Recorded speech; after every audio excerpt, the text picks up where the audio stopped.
Welcome to the Maxwell Leadership Podcast. This is the podcast that adds value to leaders who multiply value to others. I'm Mark Cole, and in today's episode, John Maxwell is sharing a lesson on how we can reflect on the things we are going through instead of reacting to them when they arise.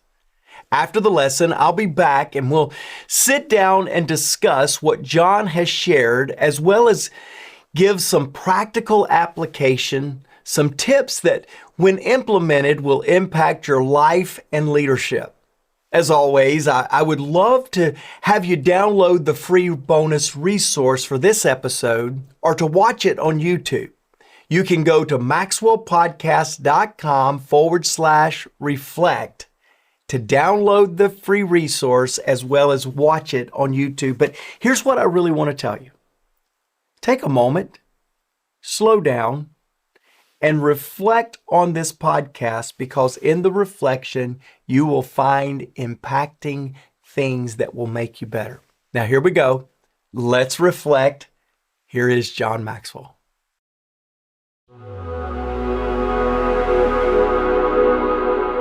Reflect instead of react to adversity. Now, we all know the definition of insanity. The definition of insanity is when we do the same thing over and over again and yet expect different results. Well, that's insanity. Well, those same actions, those things we do over and over again, those are reactions. And what we need to do is, instead of having reactions to what's happening to us, we need to have reflection. And the best way I can explain that to you and share that with you is to share with you how I do this, okay?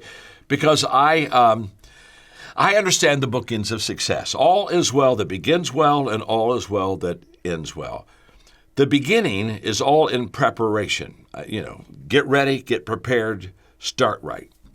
The reflection is at the end. That's why I call them the bookends of success. So here is my reflection path. It's very simple, but I give it to you. Number one is I review by myself. I reflect by myself. I pull away. Every evening, I take a specific time and I just ask myself what happened in my world today. And I just go through it. It doesn't take long. I'm talking about 2 or 3 minutes. But I just go back and rewind the day. The second thing I do as I finish that process is I ask myself questions. I ask myself the questions such as, what did I learn today that I didn't know before this day? And I just ask questions about how could I have lived the day better? What did I like about the day? Just ask some very simple, basic questions. And number 3, I talk to myself. I do. You see, Brian Tracy was right when he said 95% of your emotions are determined by the way that you talk to yourself.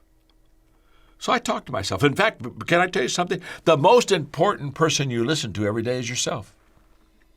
That's a fact. So I not only think it, I talk it. And what do I need to hear me say about this day? Number 4, I direct myself. What do I mean by that? Jim Rohn said, one of the best places to start to turn your life around is by doing whatever appears on your mental I should list. Now, this is how I talk to myself. At the end of the day, I ask myself, did I leave some I shoulds on the table? Do I look at this day and think, oh, you know what? I should have done that. I didn't do that today. Oops. I wish I'd have taken action on that.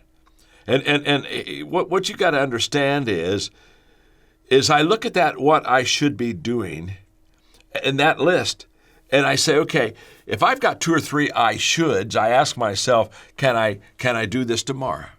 Can I make up for today a little bit? And I try to take my shoulds into I did.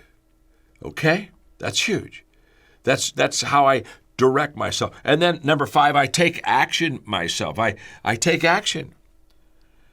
James Russell Lowell said, no one can produce great things who is not thoroughly sincere in dealing with himself. And dealing with myself means I take action on the things I'm reflecting about. In fact, does my reflection lead to action? If my okay, if my reflection doesn't lead to action, I'll be a good philosopher. But if what I reflect on, I then act on, what I should have done, I then act on. When I do that, all of a sudden things begin to turn. Portia Nelson wrote a beautiful piece. I give it to you. It's an autobiography, and here's what she said. Chapter 1, I walk down the street. There's a deep hole in the sidewalk. I fall in. I'm lost. I'm hopeless. It isn't my fault. It takes me forever to find a way out. Chapter 2, I walk down the same street. There's a deep hole in the sidewalk. I pretend that I don't see it. I fall in again.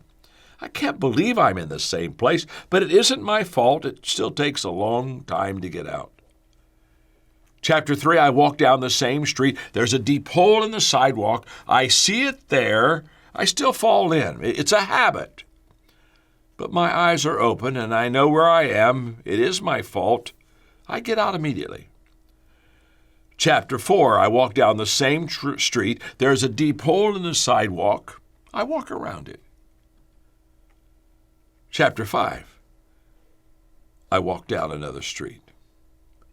Wow. That's taking, instead of a reactive life, turning it into a reflective life. You see, the old rule in business is that when it's over. But the new rule is when the event is over, it isn't over unless I've learned something from it. I love that. So quit reacting and start reflecting. Get ready to become the leader you've always wanted to be. Learn to influence and connect with others through the ability to cultivate charisma. In John C. Maxwell's latest book, The Charismatic Leader, you'll learn 21 skills to connect with people and raise your leadership bar to the next level. You'll also learn how to make others feel valued and seen, ultimately increasing your influence and ability to connect with them. By adopting these principles, leaders can naturally become more engaging and open doors to new opportunities for effective leadership and collective success. Visit maxwellpodcast.com/charismatic leaderbook to order your copy today.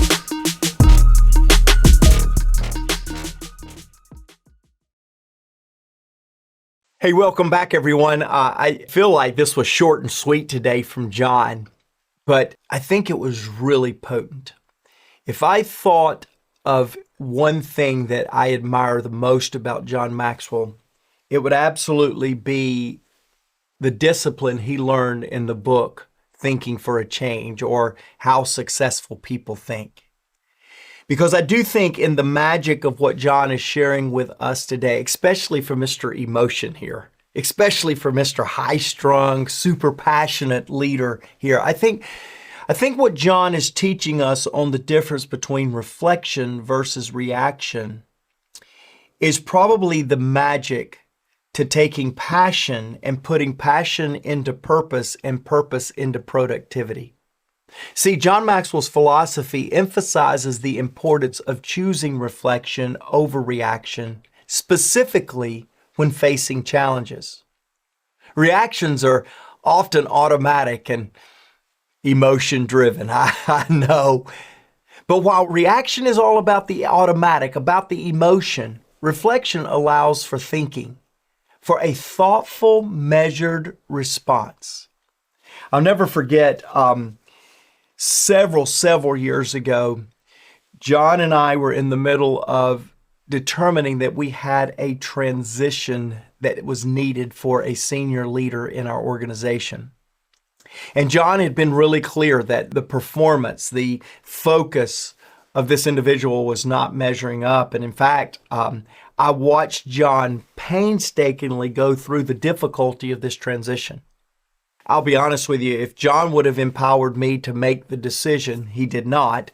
But had he, I would have been very quick. I would have been very spontaneous is the word I would use very nicely, but I would have been very reactive and probably explosive if I'm really candid.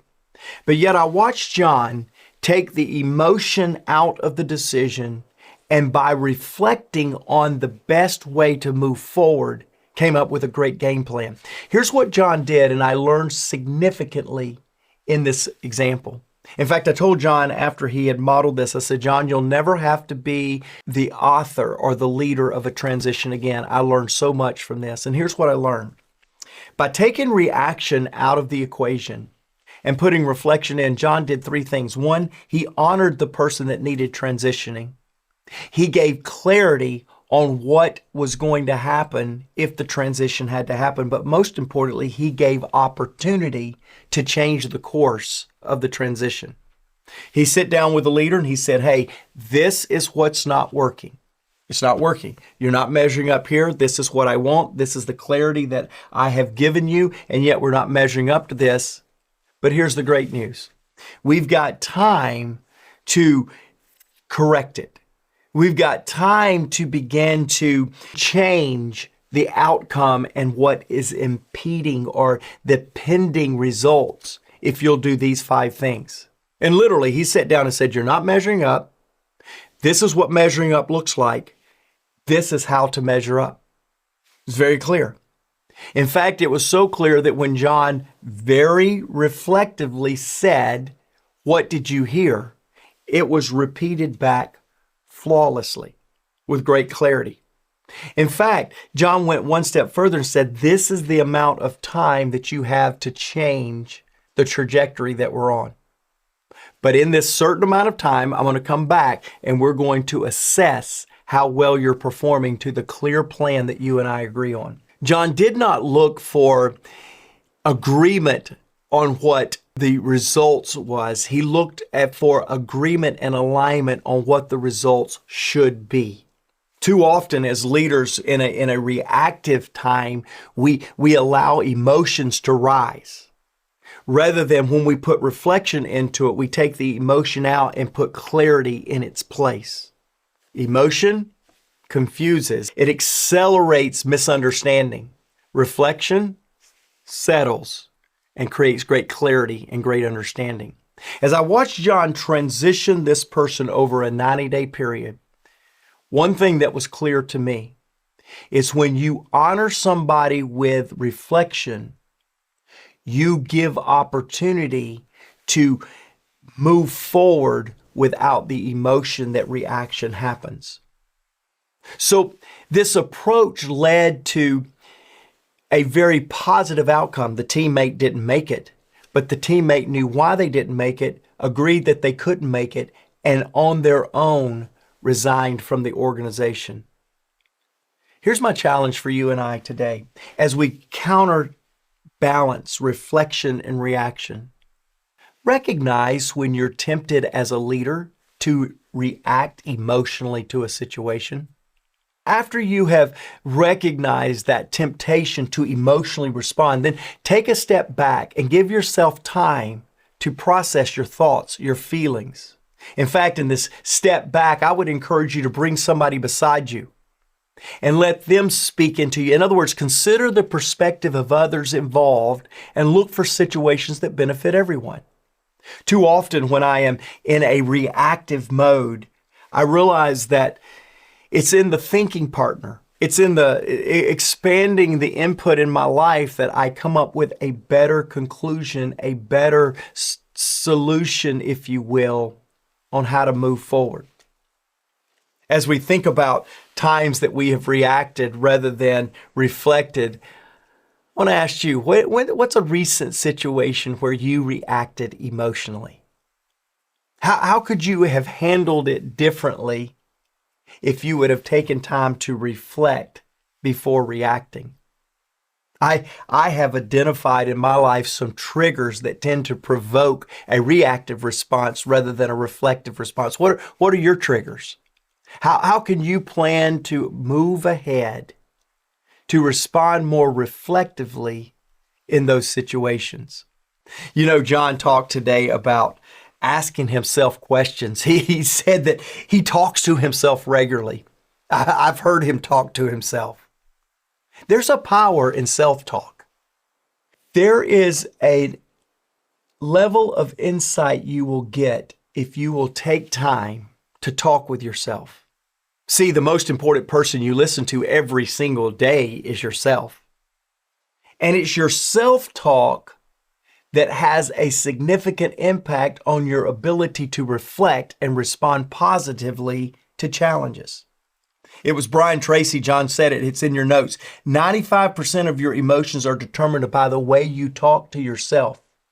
Cultivating positive self-talk promotes a reflective mindset, while negative self-talk hinders reflection and positive responses. There's no better example to this than right now here today. As I'm privileged to be in the studio today, sharing with you, I can't tell you how relevant this is. In fact, if Jake or Wade, our podcast producers, were to turn on their microphone, they would let you and share with you exactly how this just happened. We're at the end of the day as I'm recording this podcast, and I had a very, very exciting morning today. In fact, I brought all of my leaders around and we did a big debrief on an event that we had recently. And I was determined. In fact, before even this lesson, even listening to the lesson this afternoon, I came into this morning's meeting committed to reflect the debrief rather than react to the debrief. There were too many good things about this event that we were debriefing for me to react with a challenge. But I knew if I was not careful, I would undo all the good that had happened with some things that I really needed the team to pay attention to and note. And so this morning, for 4.5 hours, we did a debrief, and I was challenging myself without these words. I didn't have these words until this podcast. I was determined that I was going to reflect the debrief rather than react. So right before we were recording this podcast, into the studio comes one of our leaders. And I asked this leader, I'm studying, I'm thinking, I'm preparing. I've already listened to John's content and I've got it down pat. And I asked this leader, I said, hey, what did you think about today? And he said, Mark, I'm going to tell you, it was very different. It was very different for you. Most of the time you come in with emotion, and whether it's good or bad, you just come in with this emotion that overpowers the room. And today felt different. Today felt like you really wanted us to reflect on what we were debriefing. And he said it was very unusual. He said, but I'll tell you, what you did is you empowered us to own the results of the recent event rather than task us with your reflections of the event. And I've got to tell you, I've spent all afternoon working on some things, and the whole time in the back of my mind, I was going, was that a good meeting today? Was I effective with the team? I'll be honest with you, without that conversation of that leader that came into the studio right before this podcast, I would have went home and said, I don't know if I led well today. I don't know if I got the team where I needed them to get to. You see what my self-talk was doing? You see how I was challenging myself to second guess my reflection. To the point that when this leader walked out of the studio, I said to this leader, and I said to Jake and to Wade, I said, that was a gift to me because it validated that my reflective approach to the debrief had long-lasting impact that a reactive debrief would have had a short-term impact. Here's what I'm saying. By reflecting and allowing the team to hear my questions and respond to them, I didn't get the momentum in the short term that I wanted. Because I wanted clarity, I wanted movement, I wanted to go. But I got long-term results because the leader that came in 3 hours later and said, let me tell you what I discovered today, was a very empowering return on the meeting. Here's what I'm trying to communicate to you today. When you make an effort to speak to yourself with kindness, when you make an effort to speak to others with kindness and with encouragement, you equip yourself and others around you to handle difficult situations with clarity, wisdom, and ownership. When I come into a debrief meeting, and I know exactly what needs to be done, and I move people in that direction, I may get that immediate, aha, they got it. But I don't teach them the long-term value of reflection. Today, forgive me for tooting my own horn, but today I'll walk out of this studio this afternoon understanding the power of reflection, and I want you to as well. Now, how do you do that when we're talking about self-talk and how we use that as a power within us? Pay attention. Pay attention to your inner dialogue. Pay attention to the messages you're sending yourself. Pay attention to the conclusions you're making before it's time to make a conclusion. You see, if I would have done this podcast before this leader came in, I would have been uncertain on the power of reflection in today's debrief. But by having that conversation and not making a conclusion, I was able to stop any questioning or negative self-talk and replace it with positive, empowering statements. Where are you giving yourself negative self-talk? Where can you replace it with a positive, empowering statement? Use affirmations to reinforce your ability to handle challenges effectively. I don't know what yours are, but I wonder what your common negative phrases that you tell yourself internally. For me today, it was, I did not get the momentum that I needed. I did not get where I wanted to go. What if you and I reframe those negative statements to more positive, supportive statements? Now, today I was given a gift. Somebody helped me and gave me a positive, supportive statement. But the task ahead is for you and I to be able to do that internally. How can we make positive self-talk a daily habit? Are there some reminders or cues that you can use to help you stay consistent and stay encouraging as you reflect on yourself? As we talk about reflection instead of reaction, maybe you're not as emotional as I am. See, I'm convinced, before I kind of give you the final point for today, I'm convinced for me that my passion, my energy, my enthusiasm is a difference maker for me. What I'm really telling you is I have used reaction as a superpower to effectiveness. I respond quickly, and I turn that into action. This last point, rather than turning reaction into action, let's start turning reflection into action. Did you catch that? Too often we allow, especially type A driven leaders like me, we turn reaction into action. Today, I'm challenging myself, I'm challenging you, John is challenging us. Turn reflection into action. Reflection is only valuable when it leads to action. By using a simple framework to turn reflections into actionable steps, you and I can create meaningful change in our life and in our work. I'll tell you what I've determined today. I've determined that the next time that I debrief something, I'm going to spend more time on the front end reflecting than on the back end reacting. I constantly find myself overwhelmed by workload, or I don't really have time to debrief, or I don't have time for the team to discover what reflections we should have out of this. And so what I do is, rather than go through the pace of reflection, I accelerate to reaction. But by taking time to reflect, I identify areas where I can delegate better, I can designate tasks, I can prioritize agendas and workloads more effectively. Implementing these changes significantly improve my productivity and, by the way, reduce my stress. Today, as I reflected on it, I didn't feel stress from not getting where I needed to go, but I felt reflection, or maybe even perplexity. Was it the right move?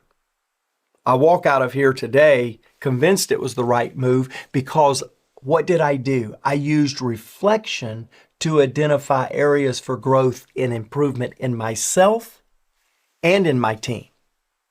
I developed a plan of action based on the reflections, and I implemented changes to monitor results so that I could adjust as needed in the future. I want you to do something for me today. I want you to think of a challenge you're currently facing. Do you have it visualized? What is that challenge that you're facing? What is the situation, maybe at home, maybe with one of your children, maybe it's at work, maybe it's with a leader that is difficult to deal with? I want you to take that challenge, that difficulty that you're facing, and I want you to use the reflection to action framework. Identify, reflect, choose, implement. Now, if you're watching on YouTube, you saw me count those 4 things out. You need to watch sometimes. What is the reflection to action framework again? 1, identify. 2, take the actual time to reflect. Choose. 3, a plan of action. 4, implement. And as you use this reflection to action framework, identify the steps that you can take to address the challenge. Ask yourself the question today, how can I make reflection and action planning a regular part of my routine? John said this, he takes every morning and he spends time preparing for the day. Probably as diligent as anything John does, he sets out in the morning and builds a plan, preparation to begin. He said it like this, he said, the beginning is all in preparation. The reflection is at the end. What tools, what strategies can you use to stay organized and accountable? Remember this, developing the habit of reflecting instead of reacting is a process. I'm talking to myself here, so give me just a moment. Be patient, Mark, with yourself. Be patient with yourself, podcast listener, as you learn and grow and celebrate the small victories along the way.